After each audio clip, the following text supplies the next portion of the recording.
এখন ওই আমেরিকার প্রেসিডেন্ট কি যেন নাম, ট্রাম্প না ফ্রাম্প, সেই লজেন্সটা আমায় দে। মাখনের চেহারা পাল্টে যাচ্ছে। আলী ভয়ে বলল, কি বলছো আব্বা? গদাই আর খোকন আসতে আসতে দেখল আলীকে চিবিয়ে চিবিয়ে খাচ্ছে মাখন।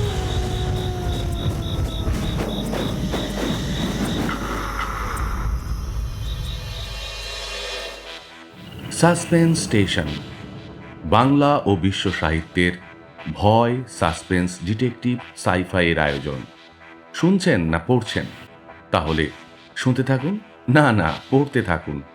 আজকের গল্প মঠের মাঠে, লেখক বাবলু ভঞ্জ চৌধুরী।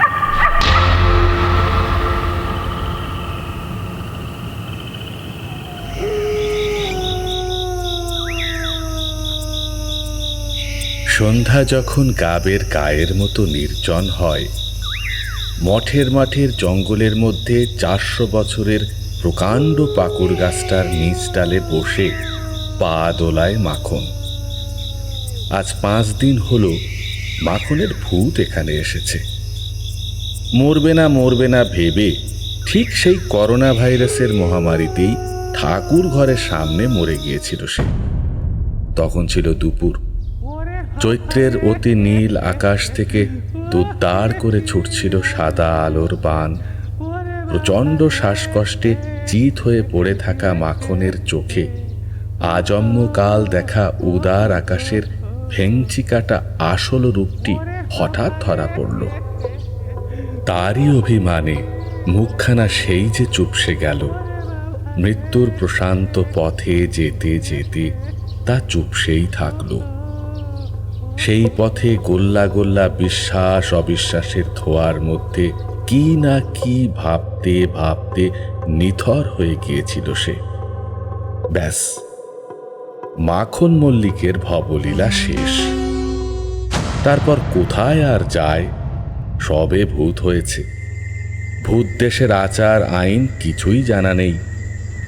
একবার ভেবেছিল ঠাকুর ঘরের আড়ার ওপরে উঠে বসে থাকবে আর বাচ্চা কাচ্চাদের মঙ্গল কামনা করবে। মানব জন্মের সব কিছু এখনো চোখের সামনে চকচক করছে। কিন্তু যে ঠাকুর ঘরে 70 বছরের জীবনে কখনো পুণ্যার্থী হয়ে কখনো পূজারী হয়ে প্রতিদিন যেত, সেই ঠাকুর ঘরে ঢুকতে ইচ্ছে হলো না। প্রচণ্ড একটা অভিমান গুলিয়ে উঠেছিল সূক্ষ্ম বুকে। খাঁ খাঁ দুপুরে চৈত্রের একটা আলগা হাওয়ায় চোখ দুটো ছলছল করে উঠেছিল। সেই অভিমানে সেখান থেকে 4 মাইল দক্ষিণে ধুধু বীরের পাশে মঠের মাঠের জঙ্গলের এই পাকুড় গাছে এসে আস্তানা গাড়ল। নিজের মরাটার সৎকার দেখার ইচ্ছে ছিল খুব, কিন্তু ক্ষোভ আর অভিমানে তাও দেখা হয়নি।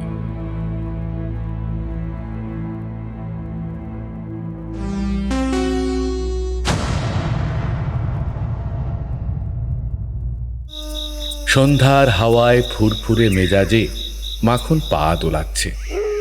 ভয় থেকে হাঁপ ছেড়ে বেঁচেছে সে। কি বিভৎস ভয় লেগেছিল মানুষ থাকতে। করোনার ভয়, মৃত্যুর ভয়, খাবারের ভয়, ঋণের ভয়। আর কি কষ্ট রে বাবা! যখন শ্বাসকষ্ট হচ্ছিল মনে হচ্ছিল কি করে সহ্য করবে। এখন মনে হচ্ছে সব মিথ্যে। আসলে জীবন আর মৃত্যুটা একটা গেরোর মতো। গেরো খুললেই কি যেন কি হবে, কি একটা দৈত্য এসে দাঁড়াবে। সেই গেরো খুলল, অমনি সব মিথ্যে। কোথায় ভয়? কি যে শান্তি! আহ! একটা বাদুর সাঁই সাঁই করে ফাঁকা বিলের দিক থেকে উড়ে এসে মাখনের ঠিক সামনের ডালে 2 পা বাঁধিয়ে ঝুলে পড়ল। ঝুলন্ত চোখে মাখনকে দেখেই থতমত খেয়ে গেল। একটা হাওয়া হাওয়া মার্কা প্রাণী না অপ্রাণী এখানে যে বসেছিল দেখতে পায়নি। এখন ঝুলে থাকবে না ছুট দেবে ভেবে পাচ্ছে না। হাঁ হয়ে মাখনকে দেখছে। মাখনও হঠাৎ গায়ের ওপর বাদুর দেখে একটু হকচকিয়ে গেল। কিন্তু এখন তো সে আর মানুষ না। এ দশায় এরকমই তো হবে, বুক ভেদ করে চোখ ভেদ করে চলে যাবে হাওয়া কাটার মতো। এ আর এমন কি? কিন্তু অনেক আগের একটা কথা মনে পড়ে গেল বাদুড় দেখে। এত সহজে কি মানব জীবনের কত কথা ভোলা যায়? এক সন্ধ্যার সময় মাখনদের সবেদা গাছে অনেকগুলো বাদুড় ঝুলছিল। বড় ছেলেটার বয়স তখন 9 বছর। সে এমন বায়না ধরল বাদুড় ধরার জন্য যে মাখন অন্তত 4 ঘন্টা এ গাছতলায় ও গাছতলায় পাটকাঠি নিয়ে তাড়িয়ে বেড়ালো, কিন্তু বাদুড় ধরতে পারল না। বিল্টু তো সে রাতে মোটে ঘুমোবে না, বাদুড় তার চাই চাই। অনেক রাত পর্যন্ত তাকে এটা ওটা গল্প বলে তবে ঘুম পাড়ানো হলো। মনে পড়ছে, আর মাখন হাসছে। এখন একটা আস্ত বাদুড় তার হাতের কাছে। বাদুড়ের গায়ে কোন ফাঁকে সে হাত ঠেকিয়ে দিচ্ছে বাদুড় টেরও পাচ্ছে না। কত সহজ এই ভূত জীবন! আহা, এখনকার সন্ধ্যাটাও ঠিক সেদিনটার মতো নির্জন। বাদুড়টা কিছুক্ষণ বিস্ময়ে মোটা মোটা চোখে মাখনকে দেখে কি না কি ভেবে হঠাৎ সাঁই সাঁই করে পিঠ টান দিল। অমনি বেদবনের মাথা আর পাকুড় গাছের ঝুলন্ত ডাল এর ফাঁকের খালি জায়গায় একটা আওয়াজ হলো। চোখের মাথা খেয়েছো দেখছি। তোমরা বাদুড়া নাকি করোনা ভাইরাস ছড়িয়েছ, তাই একবার তো মেরেছ, আবার এখানেও মারবে নাকি? হ্যাঁ, গলা শুনেই চমকে উঠল মাখন। এই যে খোকন গাজী, 30 বছর কথা হয় না তার সাথে। পাশাপাশি বাড়ি, 1 কাঠা জমি নিয়ে বংশ পরম্পরায় বিবাদ, মামলা ঝুলছে 15টা। খোকন করেছে 9টা, মাখন করেছে 6টা। করোনায় কোর্ট বন্ধ না হলে আরো 2টো মামলা রুজু করার ইচ্ছা ছিল মাখনের। একটা হতো খোকনের বড় জামাতা আবুলের নামে, সে কিনা সেদিন রাস্তায় আচ্ছা করে বাপ মা তুলে গালাগালি দিয়েছিল মাখনের শালিকার ছেলেকে। আর একটা মামলা হতো খোকনের বাড়িতে কাজ করে যে মোসলেম, তার বিরুদ্ধে। সে নাকি গন্ডগোলের জমিতে জোর করে গাছ লাগাতে গিয়েছিল। কিন্তু তার তো আর উপায় নেই। মামলা চালাতে চালাতে 300 কাঠার টাকা চলে গেছে, তবু কারো জিদ ছাড়াছাড়ি নেই। বাদুড়টা খোকনের খ্যাকানি খেয়ে হুড়মুড়িয়ে পগার পার। এই জন্মে বোধহয় আর এদিকে আসবে না। খোকন গাজী গাটা ঝেড়ে গুনগুন করে একটা পল্লী গীতি গাইতে গাইতে খল খল করে উড়ে আসছিল। কাছাকাছি আসতেই ডালে মাখনকে বসে থাকতে দেখে ঘান ঠান বন্ধ করে সেই পিটপিট চলে যাচ্ছিল। মাখন ডাকল, খকর, তুইও কি করোনায়? মাখনের ডাক শুনে বেশ শান্তি লাগলো খোকনের। কতদিন এই ডাক সরে না। মানুষ থাকতে অনেক কিছু হয়েছে, ভূত হয়ে সেসব তার মনে রেখে লাভ কি? খোকন খুব লাজুক ভাবে হাত কসলাতে কসলাতে বলল, দাদা, আজ সকালেই মরেছি। কেমন লাগছে এখন? শান্তি লাগছে না? খুব। ওরে বাপরে, শ্বাসকষ্টে কি কষ্ট রে বাবা! তা অত খল খল করে উঠছিস কেন? আর করছে এখনো কাঁচা, ভেঙে যাবে। আয়, এখানে এসে বস। মাখন একটু সরে বসে খোকনকে বসতে দিল। সন্ধে বেশ ঘনিয়ে এসেছে, বেতফলের গন্ধ আসছে। সামনে ঝোপঝাড় পেরিয়ে প্রকাণ্ড ফাঁকা বিল, বিলে জল জমে আছে। শুক্লপক্ষের ষষ্ঠী চাঁদের আলো পড়েছে সেখানে, শালুক ফুটেছে। বিলের দিকে তাকিয়ে বাবার কথা মনে পড়ে গেল মাখনের। বাবার পিছন পিছন ছোট্ট মাখন শালুক তুলতে আসতো বিলে। এক ঝুড়ি শালুক তুলে মাখনকে কোলে নিয়ে ফিরত বাড়ি। ফেরার পথে বুড়ির দোকান থেকে 10 পয়সা 2টো লজেন্স কিনে দিত। বাবা মরেছে কতকাল আগে। মানুষ থাকতে সংসারের ব্যস্ততায় বাবার কথা ভুলেই গিয়েছিল। কিন্তু এখন তো চেষ্টা করলে বাবাকে দেখা যায়। বাবা তো মরে ভূতই হয়েছে। চিন্তা করতেই মাখনের হাড়ের চাঁদি পুলকে কড়কড় করে নড়ে উঠল। আচ্ছা খোকন, আমার বাবাকে দেখেছিস? না দাদা, আমি জন্মাবার 10 বছর আগে তিনি মরেছিলেন বলে শুনেছি। ও, মাখন মাথা নিচু করে ভাবতে থাকে। কেন দাদা? বাবার মুখটা আমার মনে ছিল না, তবে এখন মনে পড়েছে। কিন্তু কোথায় যে দেখা পাই? দেখা হলেই বাবা বাবা করে জড়িয়ে ধরবো। খসখসে বাতাস উঠল পাতায় পাতায়। গাছের অনেক ওপরে ডালপাতা সরিয়ে গলা খাঁকারি দিল কে একজন। সবে ভূত হয়েছে তো মাখন খোকনের এখনো ভয় ভাঙেনি। তারা ভেবেছিল এ গাছে আর কেউ নেই। গলা খাঁকারি শুনে ভয়ে পড়তে মরতে কে কে কে? করে উঠল দুজনেই। হুঁকো টানা কাশির মতো কাশতে কাশতে উপর থেকে সেই একজন বলল, মজন, বলি ভূত হয়েছে তো অত ভয় কিসের? কেরে কেরে? মাখন খোকন দুজনেই ওপরে তাকিয়ে দেখল একেবারে মগ ডালের সাথে মিশে আছে খুব খিনখিনে বুড়ো একটা ভূত। হাড় গড়ে জরাজীর্ণ অবস্থা, একটু ঠেলা দিলেই যেন ভেঙে চৌচির হয়ে যাবে। মুখের মধ্যে বিরক্তি ভাব, তবে সর্বজ্ঞ পণ্ডিতে একটা দৃঢ়তা রয়েছে। বলল,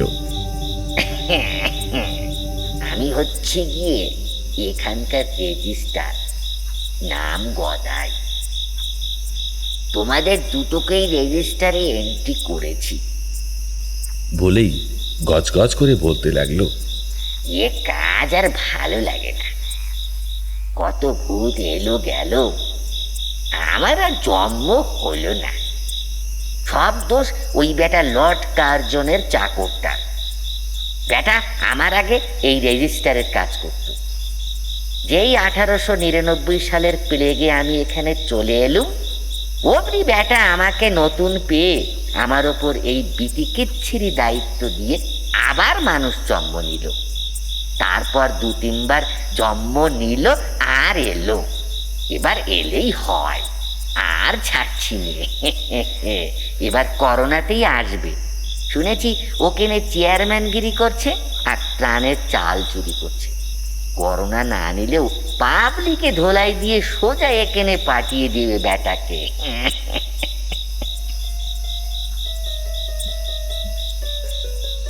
লর্ড কার্জনের নামটা শুনে খোকনের বেশ আগ্রহ হলো।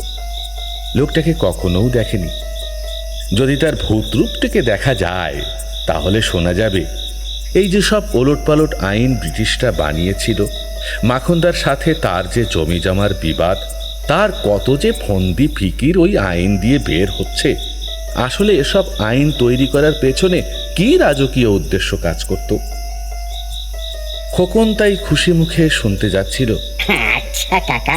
অমনি গদাই বুড়ো বেজায় খেকিয়ে উঠল। কি বললি? খোকন থতমত খেয়ে ভাবল সম্বোধনে বড্ড অবিনয় ছিল, তাই বোধহয় বুড়ো খেপে গেছে। সূত্রে বলল, আচ্ছা ভূত কাকা আবার? বড় একটা তাড়া দিয়ে গদাই রাগে কাঁপতে লাগলো। ডাল থেকে তার এক পা হড়কে যাচ্ছিল। খোকন ভাবল সম্বোধনে কোথাও ভুল হচ্ছে। ভূতেরা সম্ভবত অন্যভাবে সম্বোধন করে, নতুন এসেছে বলে এখনো শিখতে পারেনি। গদাই একটু ঠান্ডা হলে বলল, তোর কিসের কাকারে আমি? নতুন এসেছো বলে ভাবছো কচি খোকা? তুই আমার চেয়েও বড়। জন্ম নিইনি বলে আমার এই দশা, নইলে এই জন্মে আমি তোর ছোট ছেলে হতুম বেটা। তুমি এখানে প্রথম এসেছিলে পলাশি যুদ্ধের সময়। এই নিয়ে তোমার 5 বার মানব জন্ম হলো। 5 বারই তুমি ভাইরাসে মরেছ। প্রথম মরলে প্লেগে, তারপর পোলিওতে, তারপর স্প্যানিশ ফ্লুতে, তারপর ডেঙ্গুতে, আর এবার এলে কোভিড-19।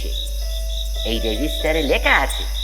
ভাগ্যিস এইডসে মরো নাই, তাহলে এখানে আসতে পেতে না, যেতে হতো ওই গড়ের মাথায়। আর এবার মানব জন্মের আগে তুমি বেটা কি ছিলে সেইটে বলতেই এই সন্ধে ঘুম ভেঙে জেগে উঠল। বাবাকে দেখার জন্য মাখনের মন অস্থির হয়ে উঠেছিল।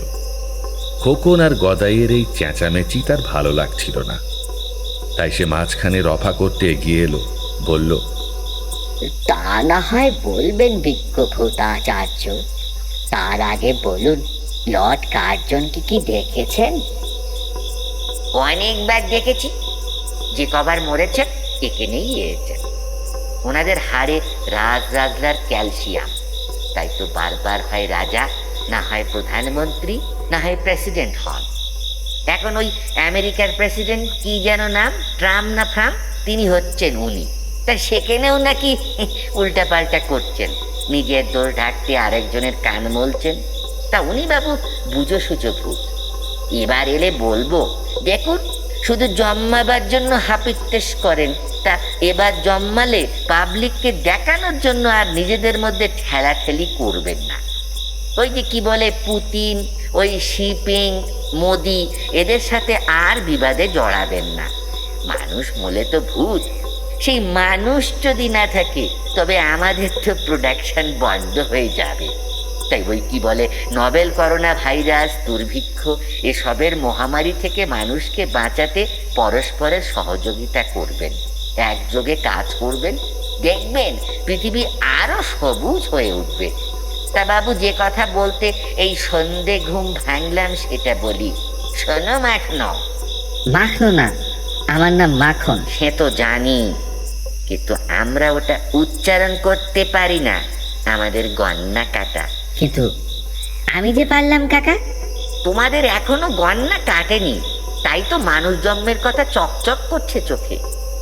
আর কদিন পরেই তোমাদের গন্না কেটে যাবে, তখন পুরোপুরি ভূত প্রেম জন্মাবে বুকে। যাকে শোনো তাড়াতাড়ি, আমার আবার চালচোর ভূতগুলোকে বাজ পাখি ঠোকাচ্ছে কিনা দেখতে যেতে হবে। মাখনো, তোমার বাপ এই খোকনো, এই জন্মের আগের জন্মে তোমরা দুজন বাপ ছেলে ছিলে, মনে করে দেখো। বলেই গদাই বেশ গম্ভীর হয়ে গেল। মাখন আর খোকন হতবাক হয়ে দুজন দুজনের দিকে কিছুক্ষণ তাকিয়ে থেকে মুখ নিচু করে রইল। গদাই রেজিস্টারের কথাটা বিশ্বাস করতে ইচ্ছে করছে না।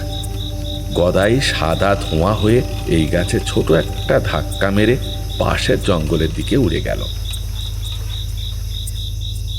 গদাই চলে যেতেই মাখন আর খোকনের মনে সদ্য সাবেক মানব জীবনের অহেতুক কুটিল আচরণ, বিশেষ করে জমি জমা সংক্রান্ত দীর্ঘ বিবাদের সমীক্ষা চলতে লাগল। আর সেই সমীক্ষা থেকে উদ্গারিত বিষাদ নিচের বেদবন হয়ে, শেওড়া গাছের মাথা হয়ে এই পাকুড় গাছের প্রতিটি পাতায় জমে উঠল। প্রতিটি অন্ধকার পাতা মুখ ফিরিয়ে আছে। বিলের দিক থেকে ভেসে আসা মৃদু বাতাস করুণ সুর গাইতে গাইতে জেঁকে বসছে এই গাছের ডাল পাতায়। চাঁদ কপালে আকাশটা গম্ভীর হয়ে আছে। তারাগুলো প্রচণ্ড রেগে আগুন চোখে তাকিয়ে আছে। দু একটা রেতো পতঙ্গ ছিল, তারা কোথায় যেন পালিয়েছে। বেশ কিছুক্ষণ এভাবে কেটে গেল। হঠাৎ দূর থেকে শ্মশানের একটা পোড়া গন্ধ এসে মিলিয়ে যাওয়ার পর তলার ঝোপ জঙ্গল থেকে ঘেঁটু ফুলের গন্ধ বের হলো। মৃদু বাতাসে ফড়ফড় করে উড়ে চলে এলো কতকগুলো জোনাকি। ঘুঘ্র পোকাদের তারস্বরে ডাক শুরু হলো। জ্যোৎস্নালোকিত দূর ঝাপসা জলাকারে নির্মিলিত চোখ রাখতে রাখতে খোকনের ভুতুড়ে হাড়ে ভুতুড়ে জেনেটিক একটু একটু করে সক্রিয় হলো। সেখান থেকে রিলিজ হতে লাগলো স্মরণ রস। পুরো ভূতলোক মাটির সোঁদা গন্ধের মতো সূক্ষ্ম চেতন হয়ে ঢুকতে থাকলো খোকনের মধ্যে। তার করটিতে কি যেন গুটিয়ে গুটিয়ে উঠছে, যেন কেউ এঁটেল মাটি ঘষে দিচ্ছে। সমস্ত হেড়ে শরীরে মৃদু কম্পন হতেই খোকনের কাছে এই জায়গাটা খুব চেনা ঠেকল। বিশাল বট গাছ ছিল।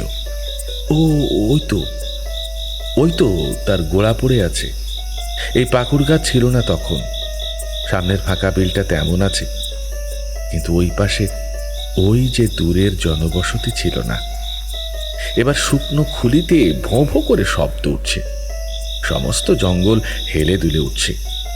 ঝিম ধরা চোখে দেখতে পায় বসন্তপুরের বিলের রাস্তায় গরুর গাড়ি চলছে।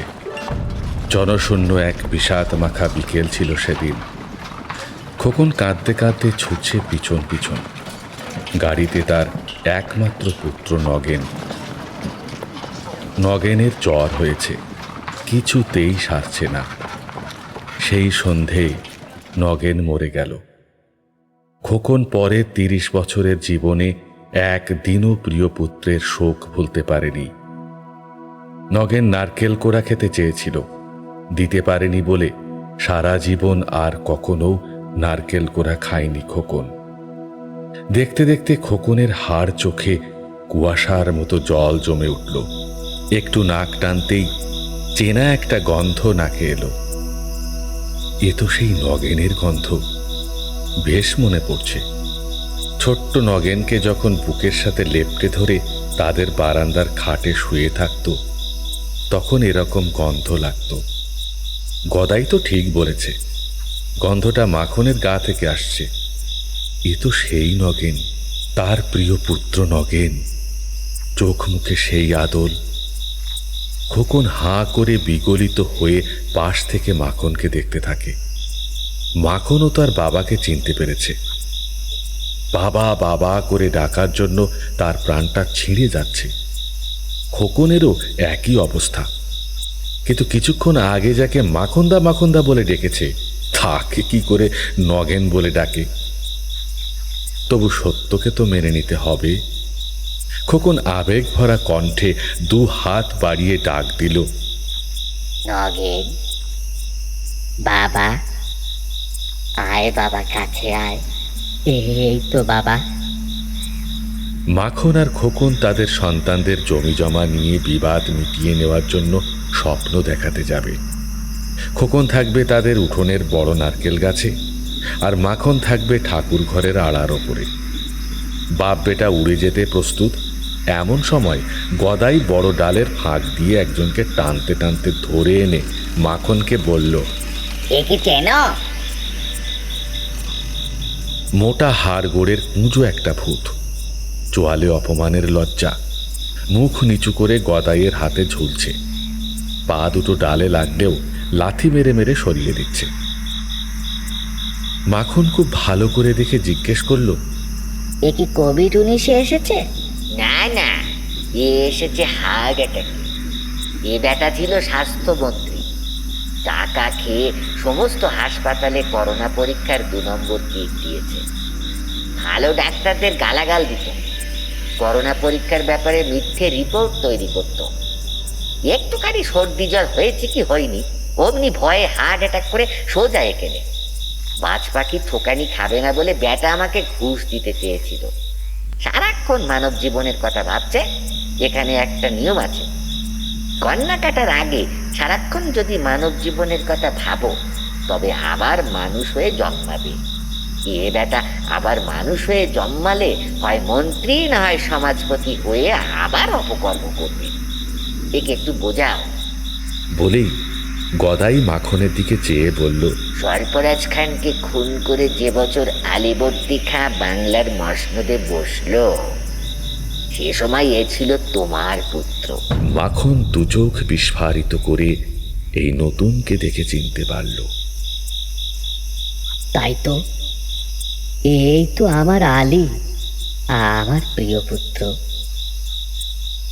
নতুন ভূত একটু পরেই তার 7 জন্মের আগের বাবাকে চিনতে পারল। সেই সাথে মনে পড়ে গেল এক মুঠো ভাত জোটানোর জন্য এই বাবা কত কিনা করেছে। লজ্জা টজ্জা ভুলে আলী তার বাবার দিকে মায়াবী আর ছল ছল চোখে তাকিয়ে পড়ল। মাখনের বুকটা ভরে গেল প্রিয় সেই আলীকে দেখে।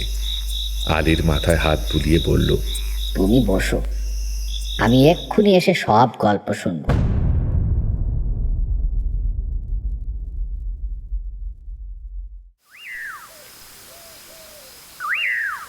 মাখন অনিচ্ছা সত্ত্বেও ঠাকুর ঘরে ঢুকল। কারণ তাদের বাড়িতে আর কোথাও বসার মতো জায়গা নেই। ঠাকুর ঘরের একেবারে ওপরে মাকড়সার জাল জড়ানো আড়ায় বসে থাকল, কিন্তু মুহূর্তে তার সমস্ত মনে বিষাদের ছায়া পড়ল। ওপাশের ঘর থেকে কান্নাকাটির শব্দ আসছে। তার ছেলে বিমলের কোভিড-19 পজিটিভ এসেছে। মাখন যে ঘরে থাকত সেই ঘরেই তাকে আইসোলেশনে রাখা হয়েছে। মাখনের এখনো গন্না কাটেনি, কাজেই মায়া মমতা সেইভাবেই প্রায় রয়ে গেছে। ঠাকুরের ওপর তীব্র ক্ষোভটা আবার গজিয়ে উঠল। নিচে পাথরটির দিকে তাকাতেই মাখন চমকে উঠল। এ কি? পাথরের পাশে অন্ধকার কোণে বড় কালো কলসির মতো কি এটা? দুপাশে রক্তের ফোঁটার মতো দুটো আগুনের গোলা। এ কি? কখনো তো এমন দেখা যায়নি এখানে। সেই কলসির মতো বস্তুর গা থেকে কালো একটা রশ্মি বিমলের ঘরের উপর পড়ছে। মাখন থ হয়ে দেখতে থাকে। 1 দিন, 2 দিন, 3 দিন, এভাবে 7 দিন ধরে শুধুই দেখতে থাকে। হঠাৎ বাড়ির মধ্যে তার স্ত্রীর আনন্দ উল্লাস ভেসে এলো। বিমলের কোভিড-19 পরীক্ষার রেজাল্ট এবার নেগেটিভ এসেছে। কালো কলসির মতো সেই বস্তু নড়ে উঠল। এবার গা থেকে রশ্মি বের হওয়াও বন্ধ হয়েছে। সেই কলসি যেন দুর্বার আকর্ষণে মাখনকে টানছে। মাখন অভিভূত হয়ে বলল, ঠাকুর, আমার বিমলকে তুমি বাঁচালে ঠাকুর, এতদিন পরে। মাখন আর কথা বলতে পারল না। হাড়গোড় নিয়ে গড় হয়ে পড়ল সেই কালো কলসির কাছে।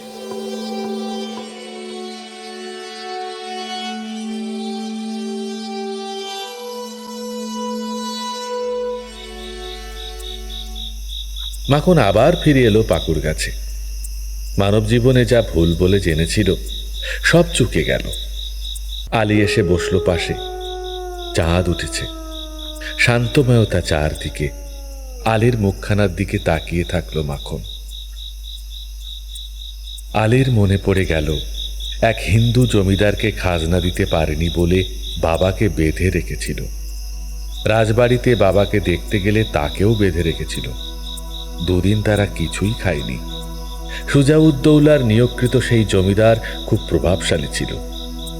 ছেলে না খেয়ে আছে জেনে বক্সগাজী মানে এখনকার মাখন ছটফট করে জমিদারের পায়ে পড়েছিল।